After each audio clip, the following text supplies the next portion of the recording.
So I'm going to finish up first with HSP-90 inhibitors and other targeted agents.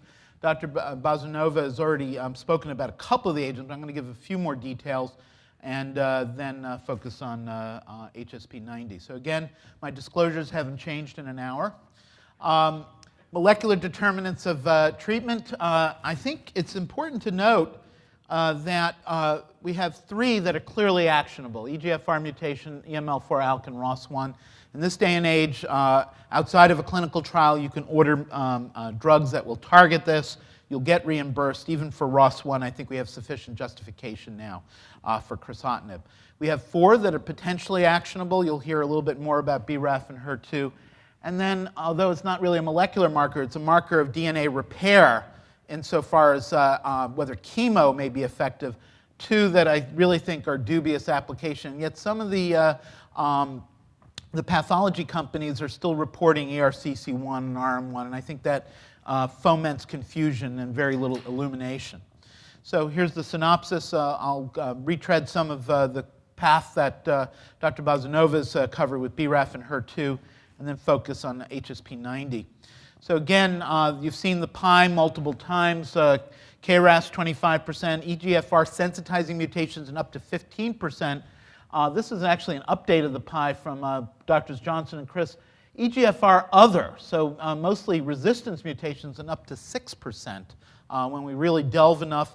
Only 37% have no actionable or no potentially actionable mutation or other molecular abnormality. Remember, ROS and ALK are not mutations, they're translocations. 2% each, as Dr. Bazanova's pointed out, are HER2 or BRAF. So first, BRAF. There was a presentation at ASCO, so again, in follow-up of Dr. Bazanova's talk, that actually looked at dabrafenib in V600 mutation-positive non-small cell. So just by way of review, in non-small cell, about half have this activating mutation, in contrast to 80% in melanoma. It's associated with poorer prognosis, shorter PFS, and overall survival.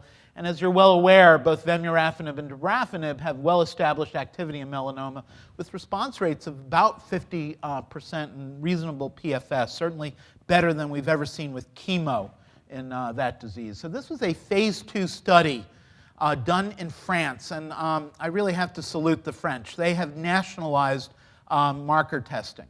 You can do this in a quasi-socialist country.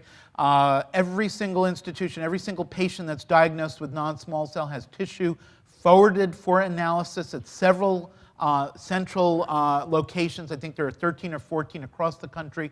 Those results are banked and reported back to their physicians. And if they have an actionable or potentially actionable marker, every part of the country has trials that are set up, sort of a super trial or a basket trial, and no individual in France is more than 2 to 3 hours by either car or train away from trials that do this. So we're looking at 1,000 patients in our mutation consortium. They are looking at 20,000 patients a year in their biomarker analysis. And they're able to do studies of this sort even with relatively rare mutations. So this was a phase 2 looking at dabrafenib, positive for V600, advanced disease, at least one prior treatment, reasonable performance status. The primary endpoint was response rate, usual secondary endpoints. At this year's ASCO, they reported on 25 patients. And these folks are very similar to KRAS. They're usually smokers, 68% in this case, all had adenocarcinoma, and about a third had 2 or more lines of prior chemo. Response rate, 40%. And this was independent of smoking status. Most of these were ongoing. An additional 20% had stable disease. They did not have data for either PFS or OS. About half remained on treatment. Most of those who stopped treatment were because of disease progression. Toxicity was essentially identical to that seen in melanoma. 44% had at least some grade 3 or 4, although it was a smattering of problems, including rash, fatigue, anorexia, asthenia, nausea, GI toxicities. Cutaneous low-grade squamous cells are often found, and 2 out of the 25 actually developed this. They're easily taken care of.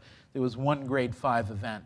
So the big question, obviously we need more mature data, but how do we find enough patients to actually study this abnormality? I think the French model is really a paradigm. It'd be wonderful if we could do something similar in the US and Canada. What is the path to regulatory approval? I doubt there'll ever be a phase 3. Why do some patients not respond? And what about the non-V600 mutations? HER2, again, Dr. Bazanova has alluded to this. Exon 20 insertions, about 2 to 4%. I think 4% is an overestimate. It's probably closer to 1.5 or 2%. Phenotypically, these patients look like EGFR and ALK, so more so EGFR, preponderance of women, never smokers, adenocarcinoma, and you've already seen the slice of the pie. So it's a small sliver, as my mother would usually ask for, never a slice, and but nevertheless an extant group. Afatinib, as you've already heard, can target HER2 as well as EGFR. It irreversibly binds to the ATP binding pockets of both and has shown preclinical activity in HER2 mutant cell lines, which are shown here, and clearly, at least preclinically, superior to erlotinib. So this is a case, I borrowed this from somebody, I can't remember who. Dr. Goldberg's presented this, but I think it was from someone else's presentation. This patient I just mentioned, HER2 exon 20 insertion, progressed after chemo, partial response to afatinib that lasted at least 3 months, remained on this for 9 months, and then ultimately progressed in the brain and died shortly after combining paclitaxel with afatinib. But this is a person who had been heavily pretreated. So again, preclinical data supports the use of afatinib in HER2. There are several other patients who have responded to either afatinib or combinations of afatinib and paclitaxel. And just this year in JCO, a publication, again from Europe, this time from a Swiss, French, and Spanish consortium, looking at the incidence of HER2 mutations. So 3,800 patients tested, 1.7% were positive. They were exclusive to basically any other driver with the exception of one concomitant KRAS. Median age is typical, 60. You see a preponderance of women, 69%. High proportion of never smokers, over 50%. Everyone had adenocarcinoma. 50% had advanced disease at diagnosis. 22 of this group actually received therapy directed against HER2 after conventional chemo in 16. 15 got trastuzumab, usually with chemo. 3 received afatinib alone. Response rate 50%. Disease control rate with some combination 82%, and PFS of about 5 months. And long-term survival in the stage 4 group, median survival is 23 months. Again, implying that this is a group that is sensitive and potentially actionable, even though it's relatively rare. Finish up with the HSP-90. The HSP-90 proteins are about 1 to 2% of all cellular proteins, but they facilitate protein folding and stabilization, and they're induced under stress, hypoxic conditions, which often exist in locally advanced necrotic tumors, and oxidative damage. These chaperone proteins bind to the client protein, and it's the usual suspects. The client protein is activated, and that in turn leads to cell survival and proliferation. Inhibition of HSP-90 binding to the client will lead to inactivation of the client protein, which is degraded through the proteasome, and thereby inhibiting cell survival and proliferation. And there have been well over 200 HSP client proteins identified, and many of these oncoproteins are quite relevant in non-small cell. And again, they include suspects like the protein products of EGFR and ALK. So cancer cells depend on the HSP-90 machinery to preserve mutated and overexpressed oncoproteins. This HSP-90 can facilitate oncogene addiction. It's overexpressed in cancer cells. And inhibition of this protein seems to be mostly selective to cancer cells, so sparing other normal tissue. It's shown here.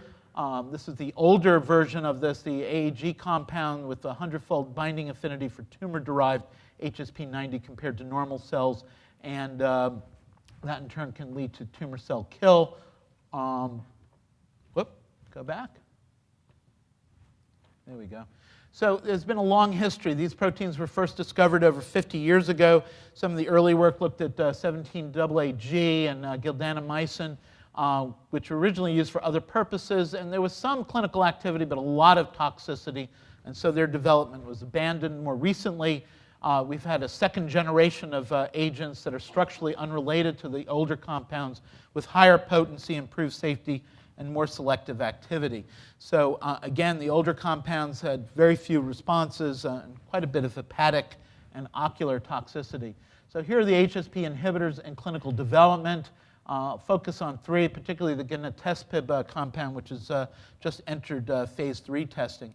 And that one is distinguished from the others in the relative lack of ocular toxicity. Virtually all of the other compounds have quite a bit of retinal toxicity, but gantenerumab selectively accumulates in tumors and seems to avoid the eye, the retina.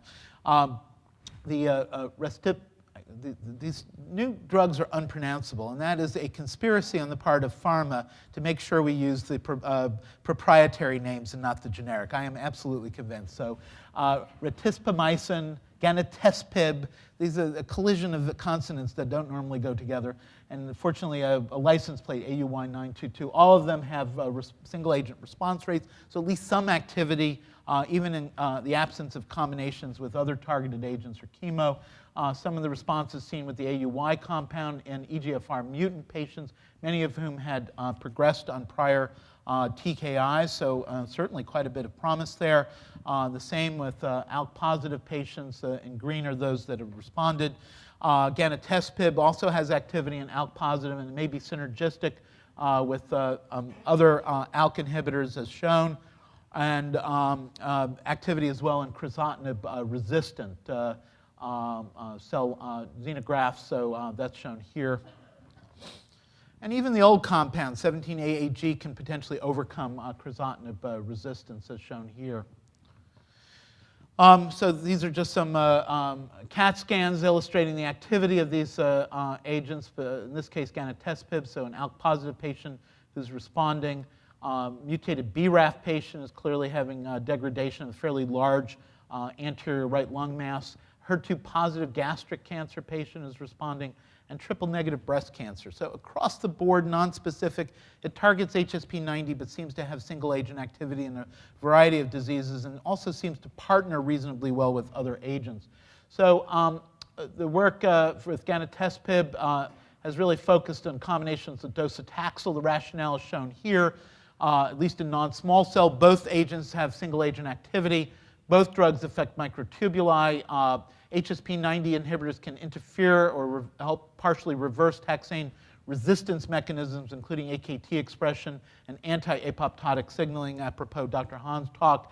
The effects of HSP inhibition on the microenvironment can also sensitize tumors to docetaxel.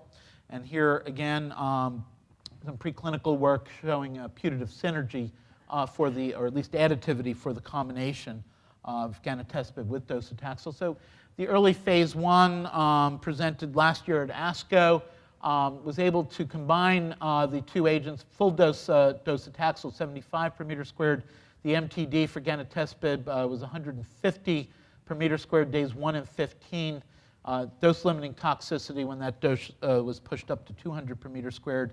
And that set the stage for sequential randomized phase 2 and now phase 3 studies. Stratification in advanced non-small cell. One prior treatment was based on performance status. The time since diagnosis of advanced disease, which as you'll see shortly was critical.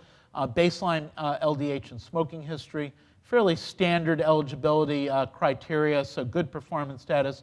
One prior therapy in the advanced disease setting. They had to have measurable disease and documented progression on that first-line treatment. Clinically stable CNS metastases. And they were looking for a doubling in PFS overall, as well as in a cohort of patients with elevated LDH and KRAS mutations. So essentially, an improvement in all adenocarcinoma patients' PFS from 3 to 4.5 months. So over 500 patients were screened, 324 ultimately randomized, and of that group, 253 had adenocarcinoma. They did an extension study through the mid part of this year trying to enrich the groups that had both KRAS mutation and elevated LDH.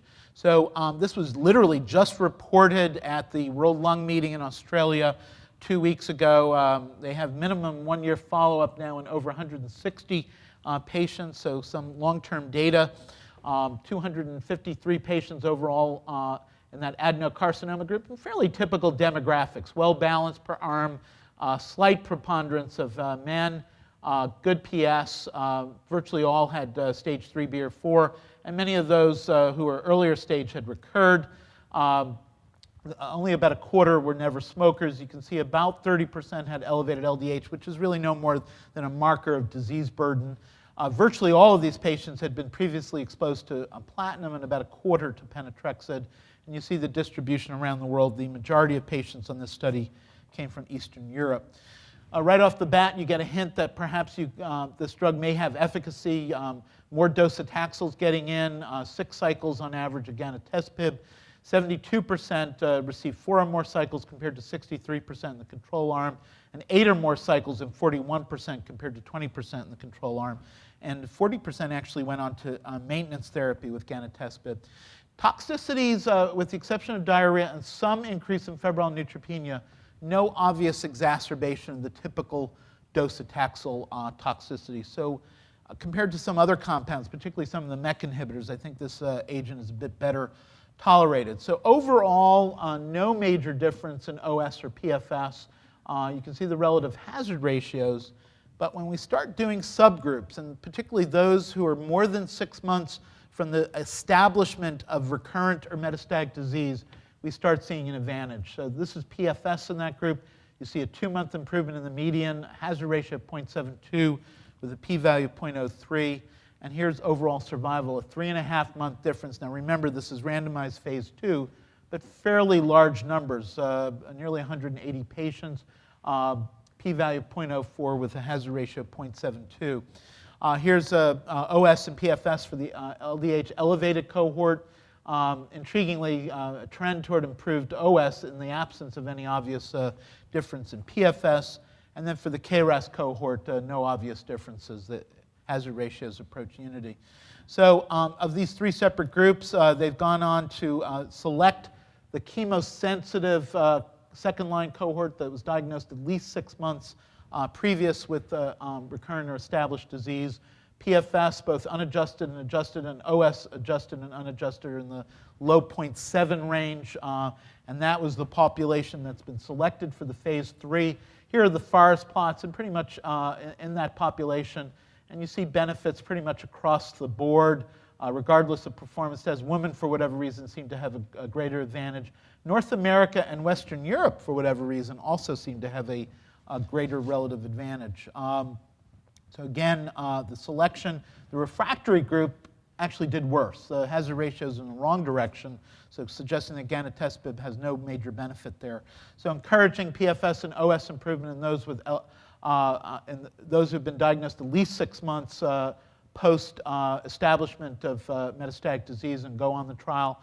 No benefit in mutated KRAS, some PFS and OS improvement in those with elevated LDH, and clearly acceptable toxicity. So this is the phase 3 study design. It's essentially identical to the randomized phase 2, trying to isolate the role of gantenerumab. Stratification factors include performance status, LDH, and which part of the world the patient's being enrolled from, so Eastern Europe versus other.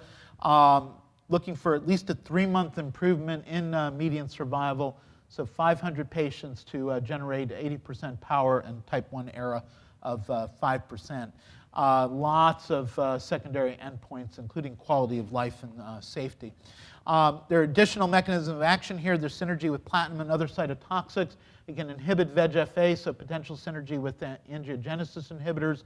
Reduces hypoxic-driven migration of non-small cells, so possibly worthy of being combined with radiation.